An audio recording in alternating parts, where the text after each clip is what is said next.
আজি হৈছে 7 তাৰিখ আৰু আজি যদি আপোনালোকে এনেকুৱা ধৰণৰ সাইলেন্স শুনিবলৈ পায় তেনেহলে ভয় নহয় সতৰ্ক হৈ যাওক কাৰণ এইটো এটা মক ডিলৰ অংশ হয়। আজি 7 তাৰিখে ভাৰতৰ 244খন জেগাত এই মক ডিল অনুষ্ঠিত কৰা হৈছে। মক ডিলৰ উদ্দেশ্য এটাই, বৰ্তমান ভাৰত আৰু পাকিস্তানৰ যিটো পৰিস্থিতি হৈ আছে, যিটো বাদ বিবাদ হৈ আছে, কোনটো সময়ত যুদ্ধ, কোনটো সময়ত আকাশী পথৰ দ্বাৰা আক্ৰমণ হ'ব পাৰে কোনোৱে নেজানে আৰু এই আক্ৰমণৰ সময়ছোৱাত আপুনি নিজকে কেনেকৈ সুৰক্ষিত কৰি ৰাখিব পাৰিব তাৰ বাবে এইটো এটা অনুশীলন হয়।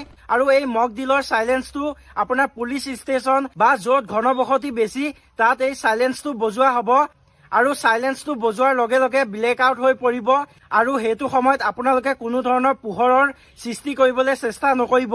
যেতিয়া শত্ৰুৱে আকাশী পথৰ দ্বাৰা আক্ৰমণ কৰিবলৈ আহিব সকলোফালে অন্ধকাৰ দেখিলে তেওঁলোকৰ টাৰ্গেটটো মিছ হ'ব, ক'ত কি আছে তেওঁলোকে ধৰিব নোৱাৰিব, তাৰ ফলত আমাৰ নাগৰিকসকল সুৰক্ষিতভাৱে থাকিব পাৰিব।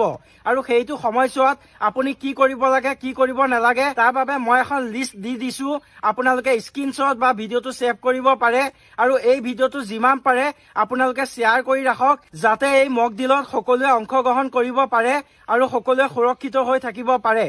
জয় আই অসম, ভাৰত মাতা কি জয়।